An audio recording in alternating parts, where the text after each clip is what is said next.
کیونکہ وہ پہلے ابتدان جب پہلے سب چیف جسٹس کی موجودگی میں جب انہیں بلایا گیا تھا تو وہ بھی تشریف لائے تھے اس بینچ میں، اگرچہ وہ بعد میں ریکیوز کر کے چلے گئے تھے، لیکن جو بینچ بنائی گئی تھی چونکہ اس وقت کے میسر جتنے جج صاحبان تھے، ہماری خواہش تھی کہ یہ ساری فل سپریم کورٹ اس مرحلے پر اس ایشو کو فیصلہ کرے، کیونکہ ایک طرف تو مقتدر حلقے بہت ہی اس معاملے میں جو ہے وہ آگے سے تک چلے جا چکے تھے، اور جنہوں نے فتوے تک دے دیے تھے کہ بہت جو ہے ہمارے پاس ناقابل تردید شواہد موجود ہیں، اور یہ کہ یہ ہماری تنصیبات پر، ہماری جو ہے افواج پر جیسا قبضہ یہ حملہ کیا گیا ہو، تو اس پر ہمیں یقیناً جو ہے ایک اس جملہ معترضہ پر ہمیں اعتراض بھی تھا کہ انہوں نے تو پہلے ہی سے دے دیا ہے، تو پھر فوجی عدالت اگر اس کو سنے گی یا پھر اپیل میں بھی خود وہی سنیں گے، جو فارمیشن کمانڈرز نے بھی آپ نے دیکھا کہ انہوں نے بھی یہی کہا، پھر کور کمانڈرز نے بھی ان کی کانفرنس میں یہی کہا، پھر اس میں ISPR نے اس وقت جو ہے جس انداز سے اس ایشو کو اٹھایا تھا، حالانکہ ہماری نظر میں یہ آرکیسٹرڈ ایک جو ہے موو تھی، جس میں وہ تسلسل تھا پاکستان تحریک انصاف کے خلاف جو ایک کارروائی، ایک مضموم وہ جدوجہد کی جا رہی تھی کہ ہم جو ہے بانی چیئرمین محترم عمران خان کو جس انداز سے ہٹایا گیا، اس کے تسلسل میں یہ سارا معاملات چلے آ رہے تھے، اور یہ اس کا شاخسانہ تانے بانے دراصل تو آپ کو پتہ ہی ہے کہ جب محترم باجوہ صاحب نے ایکسٹینشن کے لیے ایک تحرک کیا تھا، اور لندن میں جو پلان بنا تھا محترم نواز شریف صاحب کے ساتھ، یہ اسی کا سارا جو ہے عملداری آج تک چلی آ رہی ہے تسلسل، اور اس میں یہی تھا کہ عمران خان کو جو ہے ہٹایا جائے، وزارت عظمیٰ سے ان کی حکومت کو برخاست کیا جائے، ان کو جو ہے پابند سلاسل کیا جائے، اور ان کی پارٹی کو جو ہے وہ بھی ختم کیا جائے، اور محترم پاپائے روم جو ہے نواز شریف صاحب کو جو ہے واپس اسی طرح بادشاہ سلامت کو لایا جائے۔ اور جو ہم نے دیکھا کہ جو شخص سزا یافتہ تھا، جس کے وارنٹ گرفتاری پرپیچول نکلے ہوئے تھے، اور امبیسڈر کا یا ہائی کمشنر کا فرض ہوتا ہے کہ وہ ان کو گرفتار کرے، وہاں کے جو ہے آرڈرز جو اس عدالت کے نکلے ہوئے تھے، پرپیچول وارنٹس نکلے ہوئے تھے، اور ان کو ڈپورٹ کر کے اور ان کو اڈیالہ جیل میں بھیجا جاتا، الٹا ان کو جو ہے ریڈ کارپٹ دے کے ہیتھرو ایئرپورٹ پہ اس امبیسڈر نے بٹھایا انہیں۔ اور پھر آپ نے دیکھا کہ یہاں اسلام آباد ہائی کورٹ جب اسلام آباد میں لینڈ کرتے ہیں تو یہاں ایئرپورٹ پر بائیو میٹرک مشین چل کے جاتی ہے، اور پھر جس تسلسل سے اور تیزی سے ان کو اور ان کے سارے خانوادے کو جس طرح بری کیا جاتا ہے ان کیسز میں سے، اور پھر ان کو دودھ کا دھلا ہوا دکھا کر اور ان کو ساری چیز جو ہے سونپ دی جاتی ہے، تو یہ اس کا تسلسل ہے۔ لیکن اس کے باوجود ہم پاکستان کی عوام کو سلام کرتے ہیں کہ انہوں نے اس تمام تر تسلسل کے باوجود، تمام تر تشدد کے باوجود، انہوں نے آگ کا دریا عبور کرتے ہوئے جس طرح سے کہ ہمارے جو ہے سمبل سی بھی ہمارا ہم سے چھین لیا گیا تھا، اور جس طرح سے کارکن کو گرفتار کر کے اور چادر چار دیواری کو پامال کرتے ہوئے ہمارے جس طرح سے لوگوں کو منحرف کرایا گیا، اور جس طرح سے پارٹی کا جو جھنڈا لے کر بھی پھرتا تھا اس کو بھی اٹھا کر جو ہے تشدد کر کے اس کو بند کا پابند، اس کو کیسز، جھوٹے کیسز میں ملوث کر دیا جاتا تھا۔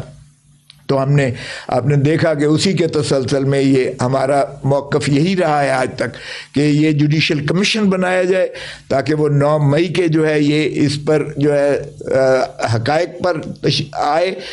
دیکھیں عجیب بات ہے کہ 9 مئی کو عمران خان صاحب کو اسلام آباد ہائی کورٹ کے بائیو میٹرک کمرے کے اندر سے وردیوں میں جو ہے جا کر دیواریں پھلانگ کر کے اور وہاں جو ہے ہمارے وکلاء کو زد و کوب کر کے، اور اس کے بعد ہائی کورٹ کے عملے کو بھی جو ہے زد و کوب کیا جاتا ہے، اور سارا کچھ جو ہے وہ میزیں کرسیاں ان کی ڈسٹرب کر کے عمران خان صاحب کو 9 مئی 2023 کو گرفتار کیا جاتا ہے۔